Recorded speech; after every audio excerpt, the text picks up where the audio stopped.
Welcome to the Commissioners' meeting. We'd like to give a special welcome to the Scout Troop 25 and the Scout leader, Mr. Reeves. Mr. Reeves, if you'd like to introduce others, that's fine, but you're the only one that I really know. That's fine.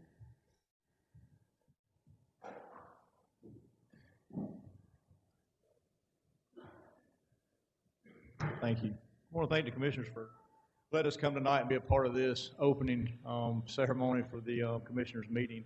At this time, this is Troop 25 behind me, local troop here at Boy Scouts here in Waynesboro, Georgia. And I'm going to bring Connor up to start us off with invocation. Connor. Okay, thank you. May everyone bow their heads in reverence. Glorious God, you promised to open doors of blessing and abundance for your people. We ask that you would work mightily in us today. Come upon us and cause us to have a productive meeting. Lead each one of us so that we can make fruitful contributions at this time. Enable us to think and strategize in ways that will achieve great results. Purify our thoughts and motives so that each one of us will enter this meeting desiring the good of others and the pleasure of your name. In Jesus' name, amen. Amen. Josiah Stanley will now lead us in the Pledge of Allegiance. I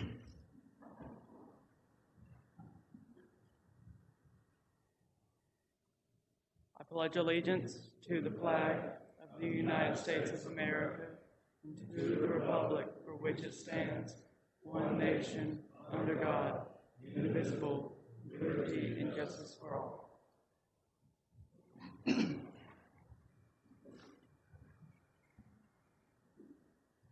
Thank you, Mr. Reeves and the Boy Scout Troop of 25. Anytime you feel like you all want to participate, please do so. We'll be glad to have you all.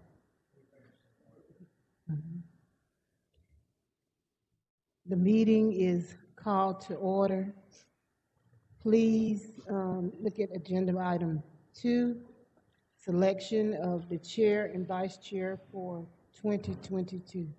Madam Chairman, I make the motion that we leave you in the chairman role and leave Mr. Martin in the vice chairman role. I'll second. The motion has been made to have Terry Kelly be the chair, vice chair, Evans Martin. All in favor? Unanimous. Next item, approval of minutes of the meeting on December 14th, 15th, and 22nd. Madam Chair, I also make the motion that we approve the minutes from the meetings of December 14th, 15th, and 22nd. I'll second it. Okay, motion made by Commissioner Nix, second by Commissioner Martin, that the minutes from December 14th, 15th, and 22nd be approved. All in favor? Unanimous. Next item on the agenda, presentation from Judge Cox honoring Danny Meeks for his years of service to the court. Thank you and greetings to the commission. Appreciate you allowing me to appear in front of you tonight. Last night, a lot of us honored a walk-on in the Georgia game. We got a walk-on here tonight. I think we call him a run-on because when the team needed help, he was there. And this plaque I'm going to present him with tonight, it identifies him as Director of Community Service. But I want you to know that Danny Meeks was a lot more than that to the court during his time of service. He was an advisor to the court. He was an advisor to me. He was an advisor to Judge Daniel. And he was a counselor to many of the people in the program. And we all know people who need help and people who need help with addictions. They need a lot of help. They need a lot of time. And this man went beyond the call of duty. He impacted the lives of many, many people, many young people who needed help. He shared with them his wisdom. He's taken them to counseling sessions. He's counseling them himself. And I wish there were more titles I could give than this, because this is his official title. That's what we have on here. But he has been integral to the foundation of the program, the running of the program, and he has impacted this county in many, many ways. I want to read the plaque to you, and I'm going to invite him to come up. I don't know if he wants to say anything or not. It says, Danny Meeks, Director of Community Service, in appreciation for your 13 years of outstanding service and dedication to the State Court of Burke County, presented by Judge Jackson Cox and Board of Commissioners on behalf of the citizens of Burke County. Let's give him a hand.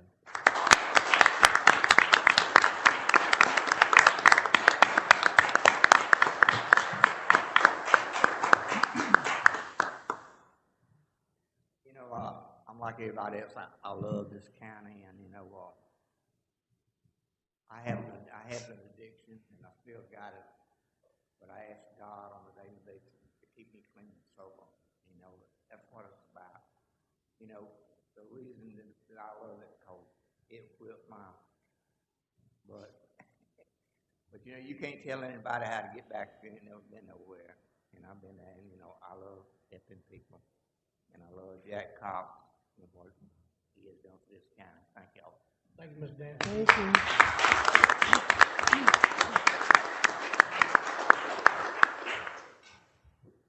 Thank you, Mr. Meeks, for your 13 years of service. I know it seemed like it's been longer than that, because it looked like I've been seeing you around for more than 13 years, but I guess not. So we thank you so much for your service and all your contributions to Burke County. Thank you. Okay, item number 5, request from Sheriff for funding for vehicle maintenance and facility maintenance.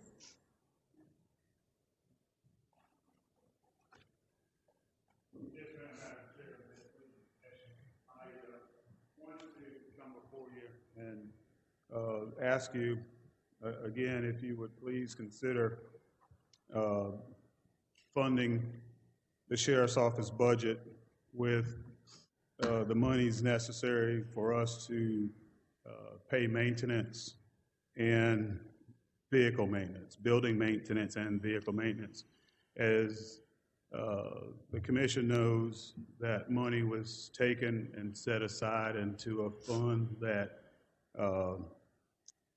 the County Manager's Office controls, and at our last meeting, or last time we presented the Commission, it was said that if we used the county services, then the money would be taken from that fund that's been set aside.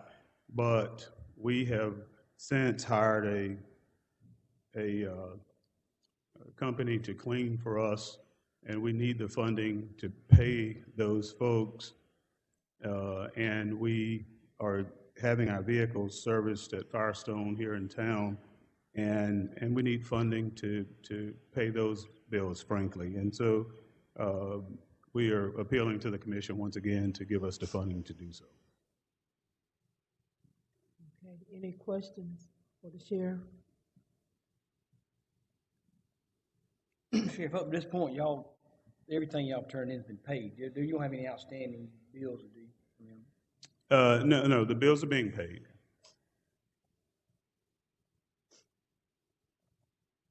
Anything else? We have not submitted any invoices for cleaning because that service just started on January 4th, and we are getting constant reminders about purchase orders, which we can't do. We generally have an open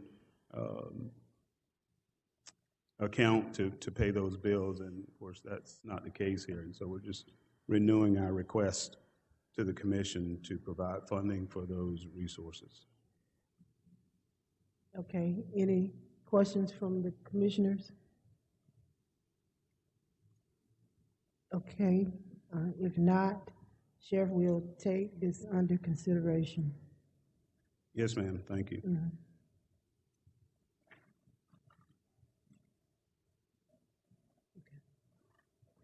Next item, bid opening, 2022 police sedan. Adam? Yes, ma'am. Madam Chair, I've received 3 bids.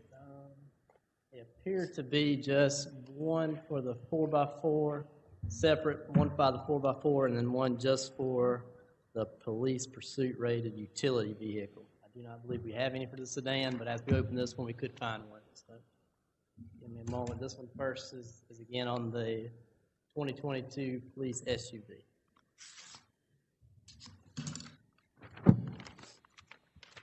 And there was no name on the outside. No name on the outside.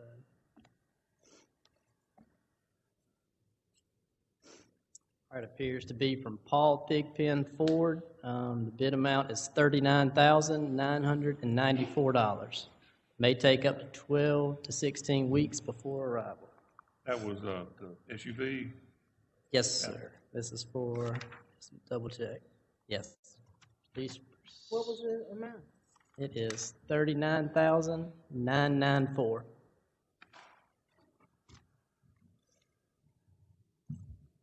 right. Second appears to be for the 4x4. I assume probably the same vendor.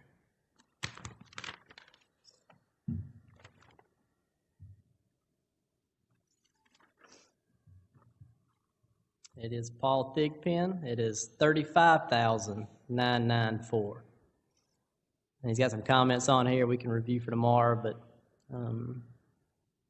same deal, 12 to 16 weeks, and the V8 was not offered on this truck.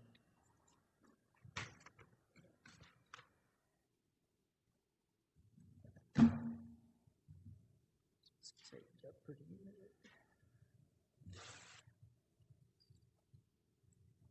This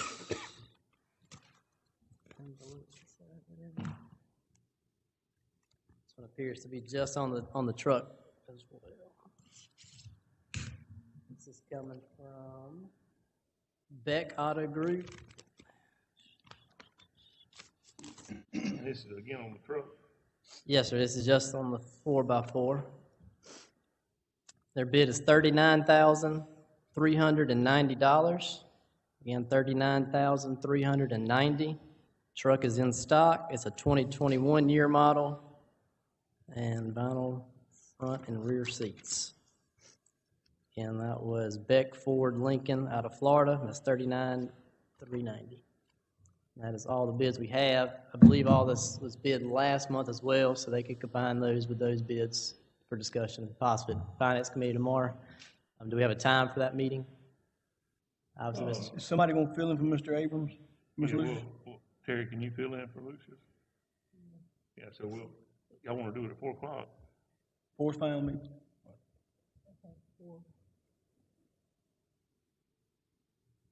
All right, and I have no further bids at this time.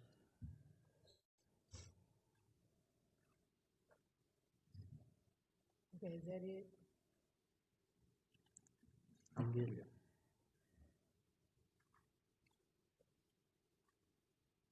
Okay, Adam, is that it? Yes, that's it for me.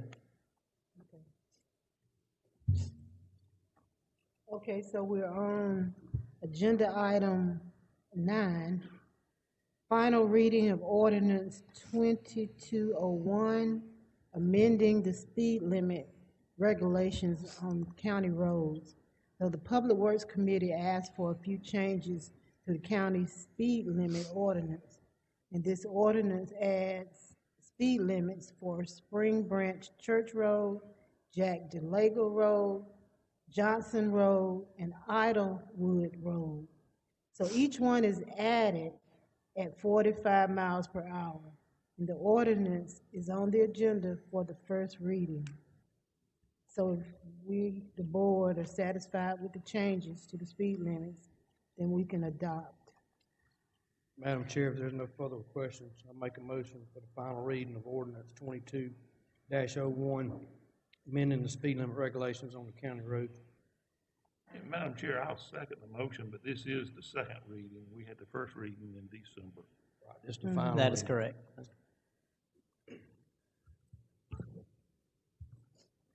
Okay, so the final reading of ordinance 22-01. So we have a motion and a second. All in favor? Unanimous.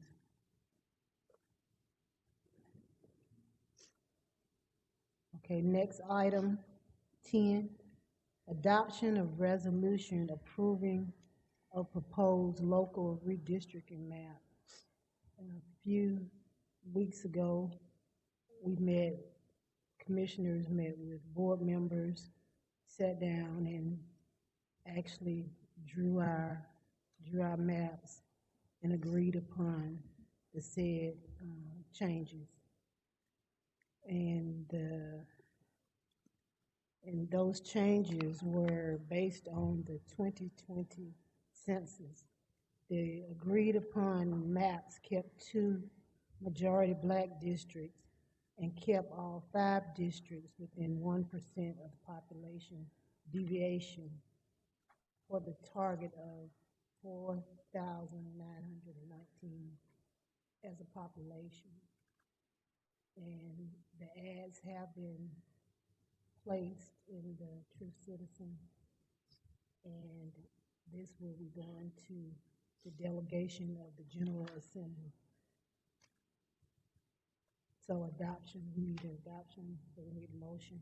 Madam Chairman, I make the motion that we adopt the resolution that came from our joint meeting with the Board of Education on December 22nd.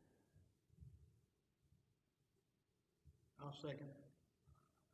Motion made by Commissioner Nick, second by Commissioner Lively, that we adopt the resolution approving the proposed local redistricting map. All in favor? Unanimous. Next item, filling unexpired term on DFACS board.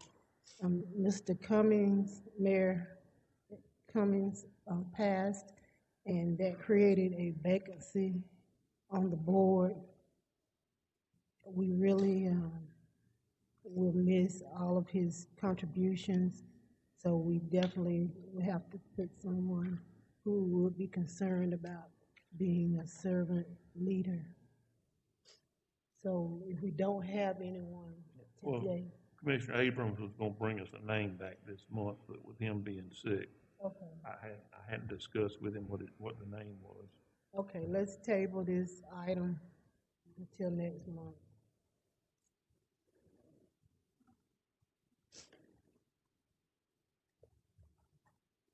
Okay, next item on the agenda, proposed agreement with the City of Midville. And this is contract for law enforcement services. Last month, we received a request from the sheriff asking the board to approve an agreement with the City of Midville for law enforcement services.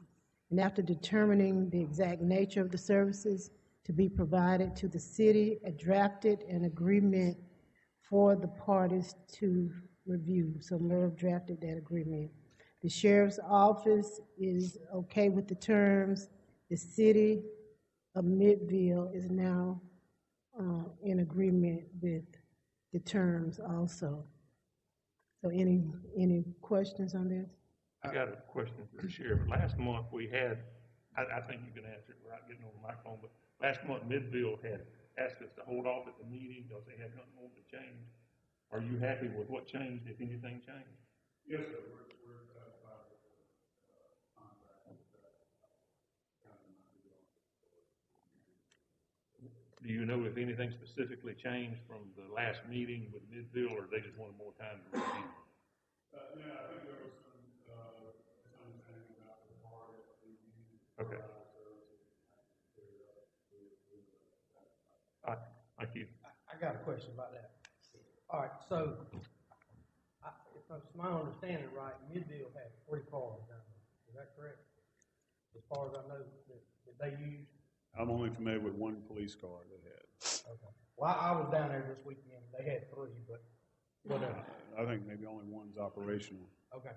Well, my question is, I'm fine with everything that's on there. The only thing that concerns me is the equipment. What would be nice is, so basically they're needing a person down there to patrol. So it is going to be a person that you provide that's not on his regular shift. He's going to be on his day off, and he's going to go down there and work. Is that correct? Yes, sir. Okay. So my thing is that off-duty person, could we work it out with Midville where they use their car to where we're not putting wear and tear on our cars going back and forth down there every day with tires, brakes? I mean, I know they're gonna pay the gas and all for it, but still, that's going down there every day. I mean, if they got a car down there and they're not using it and we having to provide a man, why can't we bring that car up here and when that man comes to Waynesboro, let him take that car and go to Midville, patrol, and then come back? So we're using the wear and tear on their equipment versus wear and tear on our equipment. Yes, sir. Commissioner, it's akin to deputies driving their cars home and having them in the neighborhood. That presence and visibility is a deterrent. It's unmatched. You know, we could say tomorrow, all deputies park your cars at the station and drive your personal car to the station so that you don't drive it to Augusta or Columbia County or wherever. It's being able to respond in an emergency. It's having all of your equipment in your car and being ready to go. Every patrol car has certain equipment in there that the deputy needs to do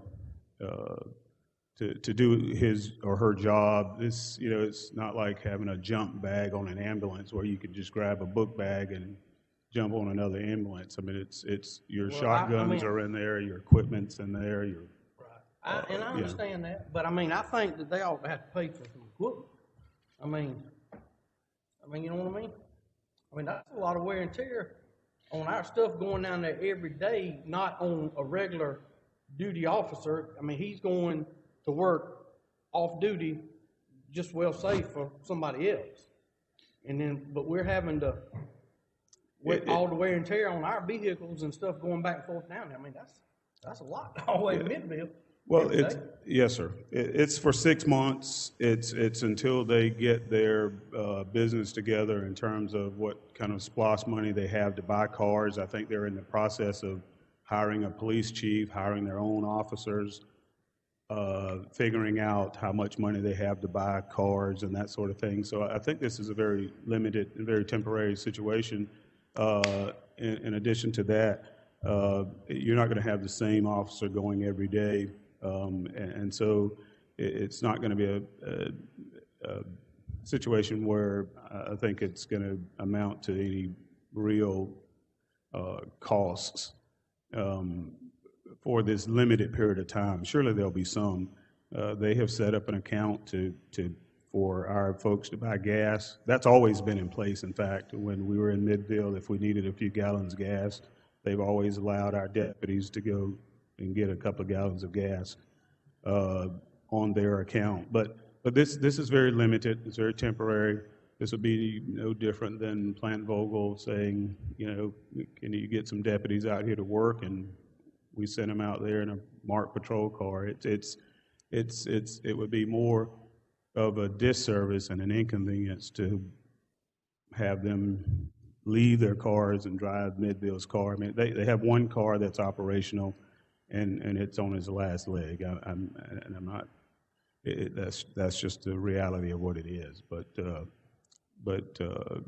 can we, if it gets to be longer than 6 months, can we revisit it at that time? I mean, they were even willing to pay for oil changes, but you're not going to have one particular officer down there that consistent to say, okay, we've amassed 3,000 miles, you know, pay for this oil change. It's just a number of different officers who will be going back and forth. Okay, any more questions? Thank you, Sheriff. Yes, ma'am. Madam Chairman, I make a motion to accept this agreement for services for Midville. Okay, we have a motion. Is there a second? I'll second it. Okay, motion made by Commissioner Nick, second by Commissioner Lively, that we accept the proposed agreement with the City of Midville. All in favor? Unanimous. Next item, agreement with Burke Medical Center for ambulance services. The Burke Medical Center has applied for approval for the Department of Community Health to perform cardiac catheterizations. One item required by the state is an agreement between the hospital and a qualified ambulance service to commit to provide advanced life support ambulance services. So under the proposed agreement, we commit to provide an ambulance if needed, and the hospital commits to reimburse the county for the transport rather than us billing the patient. So this contract would only come into play if there was a problem with the cardiac procedure that demanded immediate transport to Augusta. And Madam Chair, if I'll just, the one correction there is, we looked into it a little bit further, and we will actually bill the patient, and the hospital essentially would reimburse us of any uninsured, any issues within that. We've talked with the CEO, Mr. Mike, who's here, as well as Chief Matthews. We're all in agreement. I don't have any issues with it. I think we'll be fine. This should be a very rarity. Again, that's really the only change based on, we could tell. We've looked at our actual costs. ALS, I believe, is about $600 per transport, plus about $13 a mile reimbursement. So I think we're in pretty good shape. So no further issues on our end either. One question. Chief Matthews, so got one question. Right now, if something comes up and we got to transfer somebody, we do it already. This is just putting in writing what we're already doing. Yes, sir. We've been doing that for the emergency room for as long as I work with EMA. This is, for lack of a better way to put it, a check mark they have to put in a box to get licensed. And also, they give us 30 minutes to have an ambulance over there once they call if something goes wrong with a cardiac procedure. And they are only going to do them during the day, Monday through Friday, and most likely in the morning. So you're talking 2 or 3 times a year they're anticipating needing us to do a transport for them. Thank you, Chief. We have all the equipment, we don't have to buy none of that. They will actually supply anything that we don't already carry on an ambulance, and they will also supply staff to run that equipment. So we will just have a paramedic that knows advanced cardiac life support, which all of our paramedics do, and then a driver. So have they started the procedures yet, or? Okay.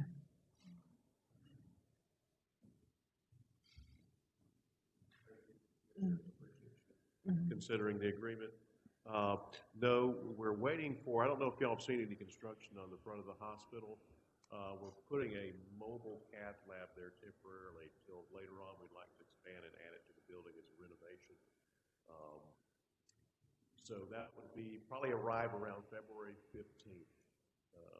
And then we'll have to go ahead and start hiring staff and building the program up before we actually start doing the cardiac catheterizations. We'll have to have a program in place with the staff in place to do it. So it'll probably run a few months or a couple months after that, or at least a month after that before we can actually start doing any elective cardiac interventional procedures. Okay, thank you. Any more questions? Thank you. All right, thank you. Okay, so we need to approve the agreement. Madam Chairman, I'll make a motion that we approve the ambulance services agreement with the hospital. Is there a second? I'll second. Motion has been made and properly second that we accept the agreement with Burke Medical Center for ambulance services. All in favor? Unanimous. Next item, request for Class B alcohol license for Mr. Patel on Farmers Bridge Road. So Adam, can you give us background on this? Yes, ma'am. Mr. Patel had applied for a Class B alcohol license to sell beer and wine. I believe this was previously C&S Convenience on Farmers Bridge Road. Location meets all distance requirements as per your ordinance. And Mr. Patel's background check came back positive. I have no reason to deny it. I would just, while I'm speaking, add that pretty soon the state will start a online portal for alcohol licensing. They were supposed to start effective January 1st, but I believe will continue until further notice, and then upon which we'll begin, that venture. It'll be kind of interesting process, but we'll have to do it through a portal online, and we'll bring you that information as we have it available to us. But I have no reasons to deny Mr. Patel's application. Okay. Any questions? If not, can we get a motion? Madam Chair, I make a motion to request for Class B alcohol license for Mr. Patel at 3193 Palmer Road. Is there a second? I'll second. We have a motion, and it's been properly seconded that we accept the request for the Class B alcohol license for Mr. Patel. All in favor? Unanimous. Okay, next item, approval of Title VI Plan Update. So, Adam, give us. Sure. In order to continue receiving federal funds for the transit program, we had to update our Title VI plan. Essentially, it's a non-discriminate agreement. As part of the certification process, we comply with the Title VI provisions. GDOT wants us to essentially adopt and revise our Title VI plan. The update in the package, we're working with GDOT. Michael did a good job making sure all that was handled. We're still working on a few maps, which we'll settle up through the regional commission. Otherwise, the draft currently the updated draft meets the latest requirements by GDOT. Again, as long as we want to continue seeking federal funds, which I highly recommend, we should accept this or approve it. Okay. Can we get a motion? I'll make a motion to approve the child plan update. Madam Chair, Okay, motion made by Commissioner Martin, second by Commissioner Lively, that we approve the Title VI Plan Update. All in favor? Unanimous. Now we're down to information and reports. Okay, Mr. Burke, you have something you'd like to tell us? Mr. Burke or Paul?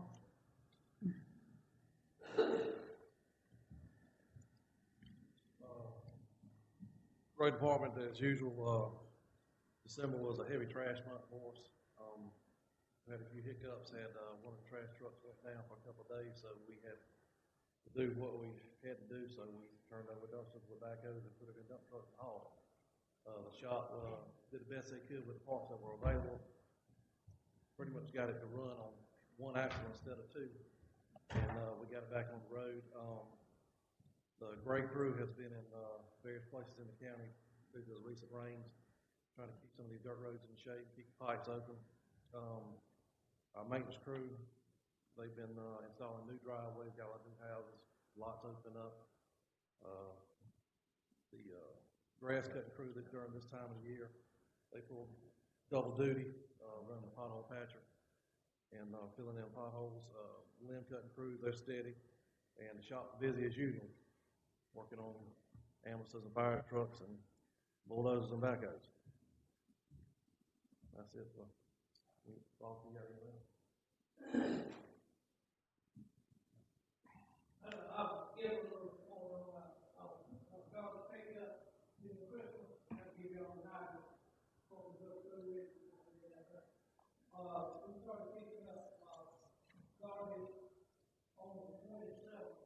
We come back after Christmas, and we picked it up through January 6th. That's 21. We came back after Christmas. New Year, we started in January 6th. During that time, we picked up 471.27 tons of garbage. That's quite a bit of garbage for our location. This year, we hired a grant. I guess folks had a little more money to spend. I'm proud of that. My folks worked hard during that time.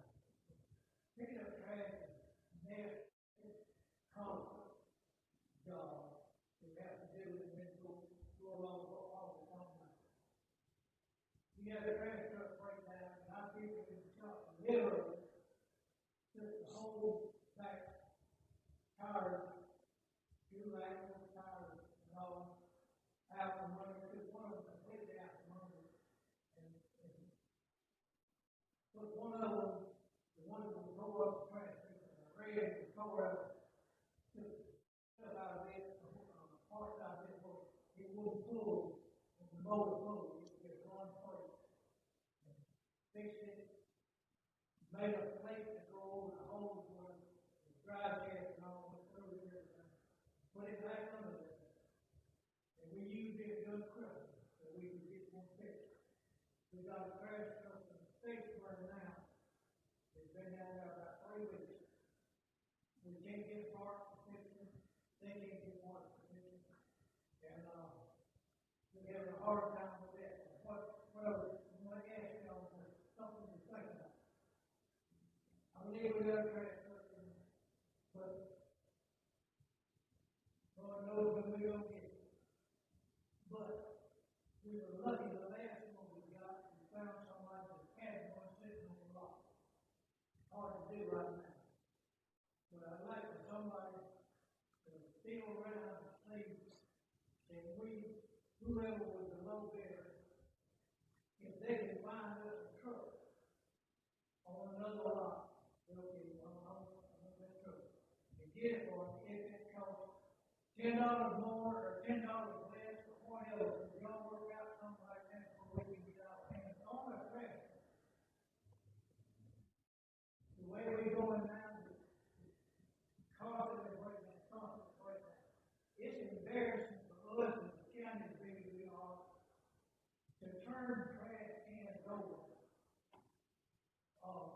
20 trash cans sitting in place, turn them over with a backhoe, pour it out, and put it in a dump truck and haul it off. And people ride by and flick it and say, put them down through the building. They haul it right out. We're supposed to be here. We get all kinds of stuff and come here.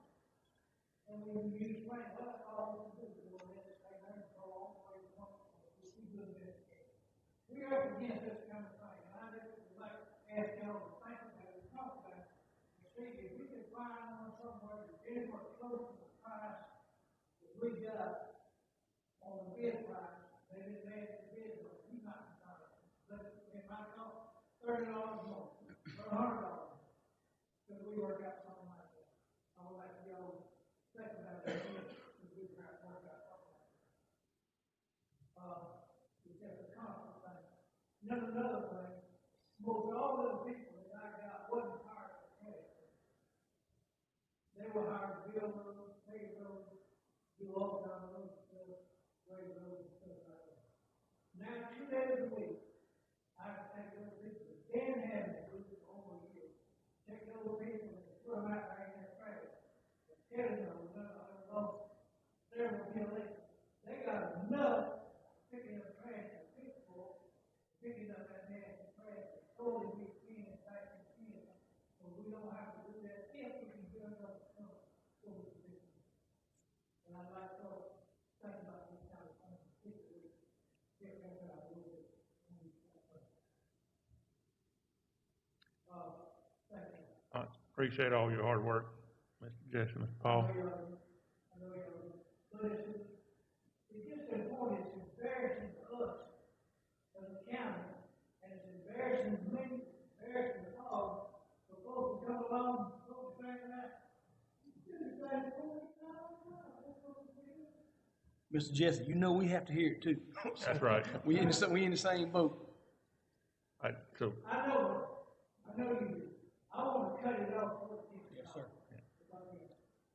But truly and truly, I can poke my foot. You know, I can poke them, move, to get the trash. You only got one day to get the trash. You don't go out to do it. And I'm trying to do that. we appreciate it. Thank you, Mr. Burke and Paul. Okay, Mr. Murray.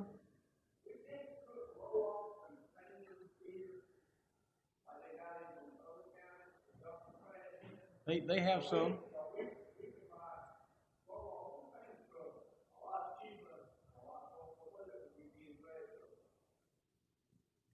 bring back trash and roll off. I think we talked about it, we get the city during the city time, Thanksgiving and Christmas, is they work in a certain group.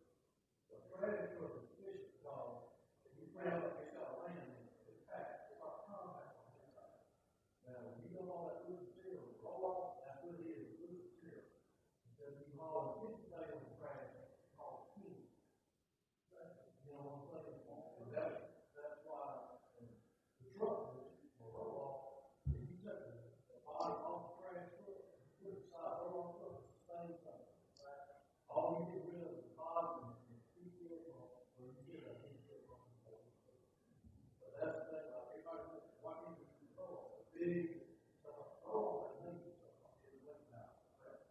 It's like construction work, and concrete tires and stuff like that, it's take that over. And so that's why we're not using it. The county is trying to use it, and they say, really, that's what you can do. Okay?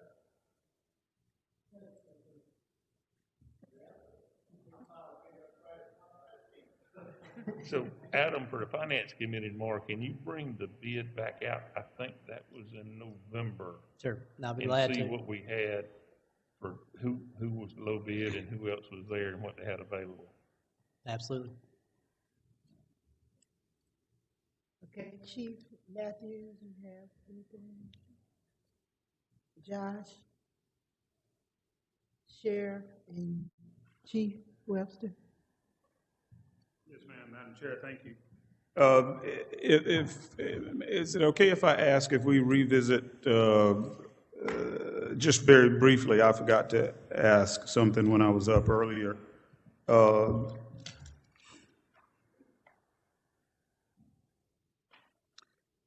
Regarding number 5, the request for funding.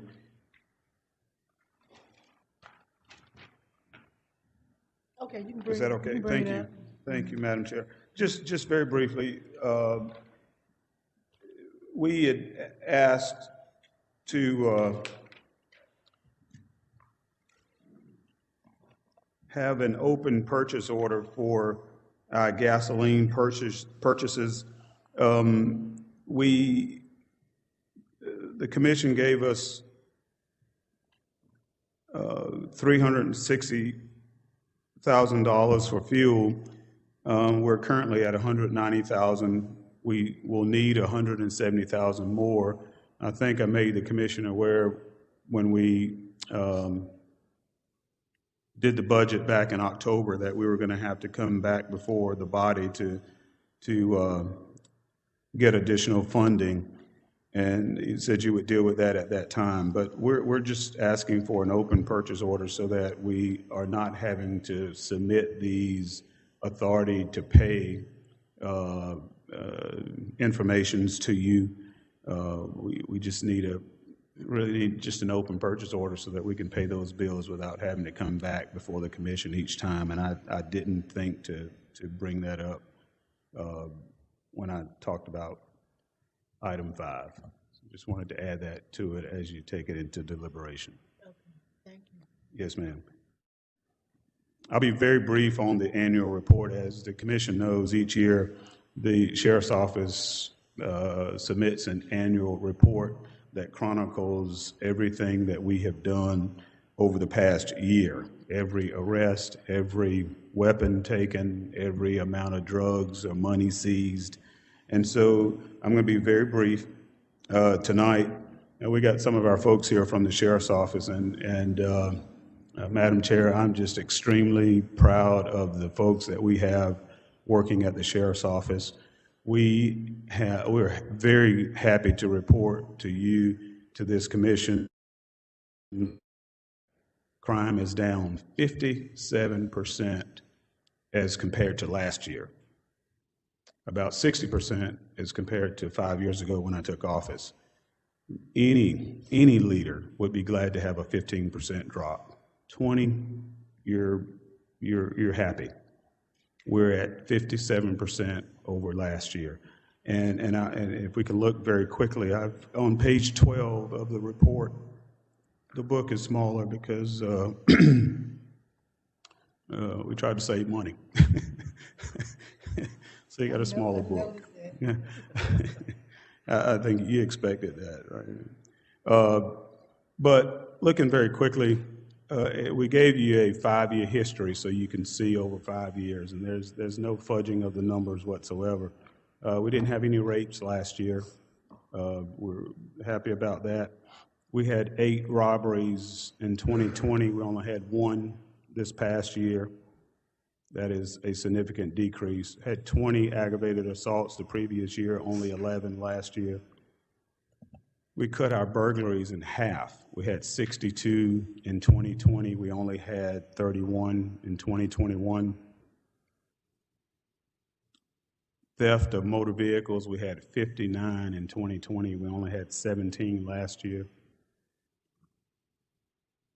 Other thefts are down. We had 129 in 2020, only 83 in 2021. Vehicle thefts are down. Arson, we had 6 arson cases in 2020. We only had 1 arson case, not where I burned the shed. I'm not counting that one. That's a joke. But only 1 arson case in 2021. So if you'll look at the total crimes at the bottom, we had, based on this index, we have in police work what we call Part 1 offenses and Part 2 offenses. Part 1 offenses are the more serious cases: homicide, rape, robberies, burglaries, vehicle thefts, arson. We had 310 such cases in 2020, and we only have 165 in 2021. And if you look at page 13, that's huge. That's at 57% drop. Page 13 talks about our Part 2 crimes. Those are fraud cases, embezzlement cases, gambling, narcotics, those kinds of offenses. And I won't go through those numbers, but only to say at the very bottom, in 2020, we had 338 such cases. In 2021, only 302 such cases. So that's a huge drop, a significant drop, and it's attributed all to my cohorts and my coworkers, the folks who are working patrol where the rubber meets the road. They're getting the job done. Our criminal investigations division is getting the job done. It takes the detention center keeping the folks there safe and not allowing them to escape. It's the records clerk. It's the janitor keeping the building clean. It takes all of us to make it work, and this is a really big deal. Page 14 talks about all the narcotics. We took in 9,600 grams of marijuana, 4,700 grams of meth, 1,900 grams of cocaine, 62 grams of heroin, and 515 opiates. You can read the rest of it. We seized from drug dealers $19,636. We took 13 illegal guns off the street and took 2 cars from drug dealers. Sheriff, all that was from 2 people? It says narcotics arrest 2. I just thought that was abnormally low. I'm sorry, what page is that? That's on the previous page on the Part 2 crimes comparison. It says 2 narcotics arrests. I just thought that was a bunch of stuff for 2 people. That would be for maybe patrol cases, not narcotics. Okay. No, we had 1 sting investigation that netted 22 arrests. So no, yeah. At page 18, 19, I won't read that to you, but I do want to bring your attention to total crashes. As you all know, we get funding from the Governor's Office of Highway Safety to reduce crashes with injuries and fatalities. I'm happy to report to you that we had no fatalities in and around Plant Vogel in 2021. In 2017, when I got here, we were having 12 fatalities a year, and almost all of those were in and around Vogel. Vogel gave us $500,000 to fight that, and we are happy to report in 2021 we didn't have any fatalities in and around Plant Vogel. That's huge. Total crashes in 2020 was 1,009. We brought that down to 823. That's presence and visibility on the roadways. That's keeping our traffic folks out there writing tickets. Crashes with injuries are down slightly from 69 to 65, but total injuries are down from 108 to 93. Fatalities, we had 2 more than last year, but if you look at 2018, we go back to 2018, we had 12. So don't have as many people dying on our roadways in Burke County. I think that's really important. The hit and run you see at the bottom went from 60 to 71. That's all the folks leaving Plant Vogel on a daily basis. They back into somebody's car and take off.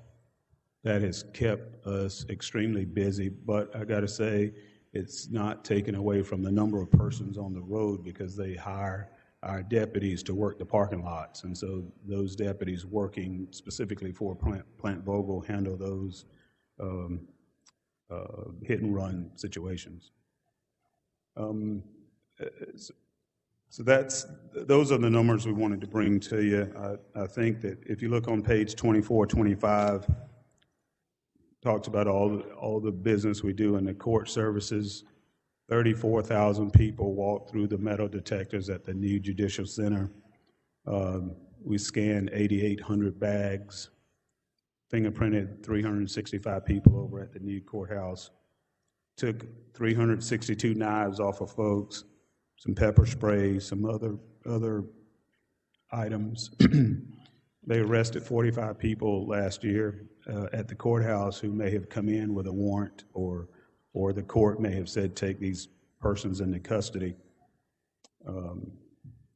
You can see all the number of court hearings. We keep up with all of that, and that means our personnel over at the courthouse has to be present in those different hearings that we have. Total inmate transports from the courthouse to the jail, 313. That doesn't count. I'm sorry, it does count the folks that have to go to prison. When you see that our gas usage might be up slightly, Jackson, the facility where every inmate has to go to be entered into the prison system, used to have us drive those folks to Washington County, and they would send a state bus around to pick them up. That's no longer the case. We have to actually drive them now to Jackson. And I was meeting with the Transportation Division yesterday, and they've done some 9,000 miles just taking prisoners to Jackson and back because the state cut out the van. So those costs are passed on to the sheriff's office. Pages 26 and 27 talks all the court, all the different kinds of papers we're serving. I won't go through that with you. Page 28, 29 talks about all the warrants we handle, all the records division, all the numbers that they deal with in terms of entering stolen vehicles, stolen items, missing persons, all the incident reports they deal with. And that's really the book. There's some other information in there that you can read at your leisure, but I think it's a very fair compilation and summation of what we've done over the past year, and we think that it's fitting that we give you this annual report. Your constituents are asking, what's the sheriff's office doing, what are they doing with all those people or all those cars? I think you can tout a 57% decrease in crime, and that is huge, huge, way up, 3 times above what the average is on a federal level. 3 times. And we're very proud of that. We're very proud of the men and women who are here tonight to hear us present this annual report to you. Thank you so much. Sheriff, if you got any on questions. page 24, Yes, those ma'am. prohibited items that you all confiscate, do you all keep all of that? Does any of it get returned or not? If somebody walks into the courthouse with a pocket knife that they accidentally brought in, we'll usually say to them, you can turn around and take that to the car or hold it at the desk. I think I'm not speaking out of turn. I think we'll hold it at the desk and let them get it when they finish court. So So we don't just take them from them. They can get those things back. Okay, thank you. Yes, ma'am. Any questions? No, Sheriff, we appreciate everything y'all do, keeping us safe. We appreciate the commission giving us the resources we need to get the job done. Thank you. Okay, thank you, Sheriff. Thank you, And Madam Chair, Webster. I would like to add just to that as a piggyback that, we currently have about 210, I believe, first responders in the county. So the administrative staff was successful in obtaining the first responders grant. We were awarded it, we received the funding yesterday for $226,000, and I assume we'll be able to get that out in the coming weeks as a one-time supplement to all first responders. It's $1,000 pre-tax, and we'll be able to get that out very quick. Thank y'all. I know that was aggravating back and forth trying to get that money. Thank y'all for doing that for me. Yeah. Thank you all, and thank the staff. Michael, thank you, and Renee for doing all that paperwork. It was a lot. And connecting with ACCG and everybody else on how the process was gonna work, and so everybody could get there. Well, not everybody, but certified, is that the certified? Certified would get there $1,000. Okay. All right, any questions, comments? Somebody on the list, didn't That was the sheriff. you? Okay. Okay, if not, meeting adjourned. Great job. What's his name? Adam. What's his name?